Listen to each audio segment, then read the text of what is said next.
So, one of the things that we have never really talked about on the show, it's probably one of the more controversial things in medicine. I'm so glad you're here to talk about. We need to discuss when is too much. In the hospital nowadays, we have so much technology, and whether it's keeping an infant alive who has no chance of survival, Like a or preemie or something. yes, Yeah. because It's tough. you see it each and every day in the hospital. Infants poked and prodded each and every day, tubes, not able to take a breath on their own, and they never leave the hospital. Yeah, And so then these babies are and, so and small. head injuries too Yeah, that are in but a these preemies are so chronic small that vegetative they have state. like and the zero. way things are now with intensive care medicine, Yeah, but I when mean, you're they can keep them going. I know, but when you're a mother, indefinitely. you're going to do everything possible to the infinitesimal, point to try and keep your Well, but baby you're, alive. You're a But mother if you- I know, and you're even a if doctor. you hear about I that see it as a person, if there's parent. one shred of hope, you are going to hang on to it. But Lisa, I'm curious. Try to think. I want to ask you the And same I said, question there's two twice. different things, as a doctor and As a mother. doctor Yeah. or a mother, if and you've delivered super preemie babies that Yeah. will not survive, and you know they're not going to survive. But do you make the same decision as a doctor versus a parent? I counsel my patients as a doctor. That's all you can do. And as a that's all you can doctor. do because it's an individual choice. And somebody may say, this is something I can't deal with and I'm not going to deal with. And that's their choice. And I'm going to respect that choice, even if it's different from a choice that I might make as a parent. this story was so incredibly compelling. I wanted to share it with all of you.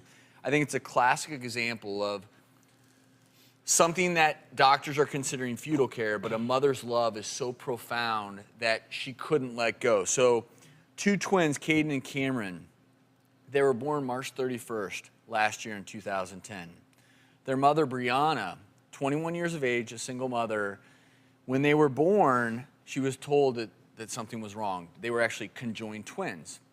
They shared a heart that was defective. They shared a liver. The doctors then determined that there was absolutely no way they could separate these children, and that if they did, they would immediately die. At the same time, even together without life support, without having tubes in to help them breathe, they were going to die. And thirdly, regardless of what they did, no matter how long they kept them alive, they were going to die.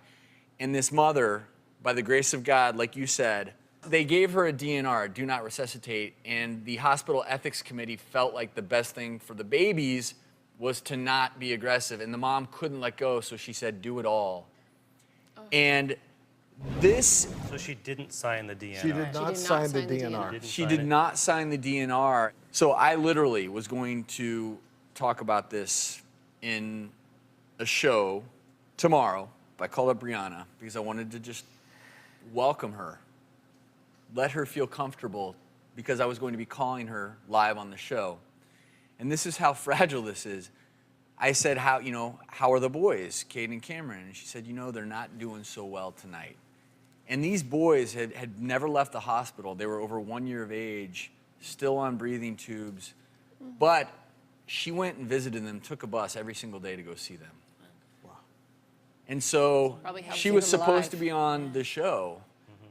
And when we called her to get set up for the phone call, over those 3 hours of talking to her and then getting prepped for her to be on the show, her kids died. Wow. Oh.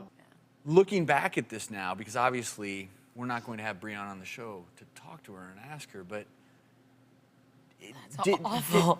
I'm sorry. That is really horrible. I can't even imagine that. It wasn't the But best you're life, telling that's me for they're sure. getting Being stuck, on a they've got ventilator, tubes, they've tubes got, and like- everything. But at least mom was there. why Mom was there holding their hand. Every day, Why Mom was do there you giving them give love. them an opportunity to go through it when you know it's inevitable? in this particular case, the doctors wanted to withdraw care. They recommended to withdraw care.